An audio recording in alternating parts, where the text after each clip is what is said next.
Here are my initial reactions to NFL Week 8. What about the Commanders? I'll start there. The Hail Mary down to the Bears, the tip to Noah Brown in the back of that. I just felt so bad for Bears fans. I'm not even a Bears fan. I just felt bad for them. Caleb looked horrible against the defense that I think has a lot. They're not that good, in my opinion.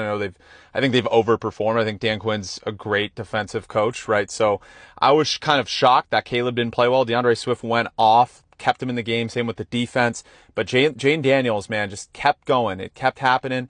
And I know he didn't get enough air on that ball, but it got tipped. Touchdown. Commanders keep winning 6-2. And I've been adamant about not being in on Seattle. I think that they're, a mediocre. They're kind of like the same team every year, 8-9 wins. And the Bills just dominated them on the road in Seattle. Kenneth Walker looked good for the circumstances. The center, a lot of bad plays, cost the Seahawks a lot of points, but Josh Allen continued to play great. He threw his first touchdown of the season, though. James Cook, 2 touchdowns. Kincaid, for any Kincaid fantasy managers, finally got a touchdown from him. The Chiefs stayed undefeated in that later window as well, 27-20. I thought the Raiders should have won this game. I think, they played one of their best games of the season, and they kind of just choked. But yeah, the Chiefs just keep winning. They find ways to win. And Travis Kelce's first touchdown of the season, by the way, that was great for Travis Kelce fantasy managers. Broncos just dominated the Panthers. I really wanted to see Javonte Williams get that 1-yard, touchdown run, but he did not step up to the plate. I know I said start him. That's on me. I thought he would have a great game against that Carolina run defense. He didn't. He had the opportunity. He did have the goal line carry, just didn't come through. But Bo Nix looked great. A lot of drops by his receivers. I think it should have been like 42-14 or 35-14. Bo Nix looked really good. And staying in that late window, the Chargers dominated the Saints. The Saints don't have a pulse without Derek Carr. And, Kamara, broken hand, still plays and had that one-hand catch and all that. Hats off to him. That guy's tough as nails, but that team is going nowhere. And 2 more words. Lad McConkey. The Lions dominated the Titans. I know it's the Titans, but this was extremely impressive. The run game, Jameer had that 80-yard touchdown run, basically. Amon-Ra St. Brown, I know he didn't do much for the fantasy managers that have him, but he did get a touchdown.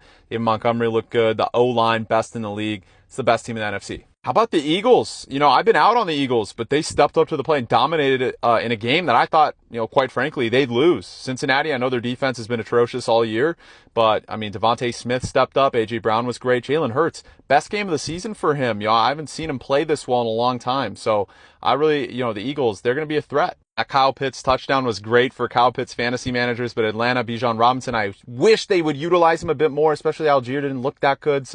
But, he did get a touchdown. They beat the Tampa Bay Buccaneers. And Cade Otton, he's a wagon moving forward. The tight end position has fluctuated all year. He's been a guy that's been consistent, especially with all the, playmakers out. Man, he's a lock-it-in start every week. And that Kyler Marv connection is back. That's what I wanted to see from this game. And they got a dub. They're leading the NFC West now.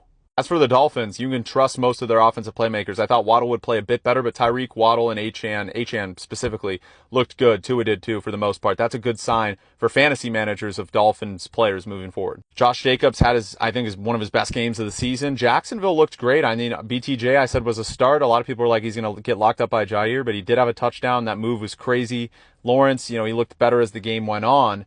The Jags are a better team than a lot of people think. They're competitive. As for Jaden Reed, until that last catch, I was concerned. Dobbs looked good. A lot of guys look good, but with Malik Willison, it's really hard to trust Jaden Reed. We got to stay updated on the Jordan Love injury. But Reed, that last play was great, though, for him. How about the Patriots just ruining the Jets season? The Jets season's basically over. You can't lose a game like this, 2-6. Man, Christian Gonzalez really he just locked up Devontae Adams the entire game. And CJ Stroud, the Texans found a way to win because Anthony Richardson's completion percentage was like 10%. It was horrible. He single-handedly lost the Colts the game. I thought the Colts were the better team on both sides of the ball mostly, but it was Anthony Richardson that was the problem. How about Jameis Winston and the Browns? Cedric Tillman's going to be top of the waiver wire video coming out tomorrow. So make sure you stay tuned for that. But the Browns, big win over the Ravens. Let me know what you guys think in the comments. Make sure you follow for more fantasy football content like this and my waiver wire video coming out tomorrow.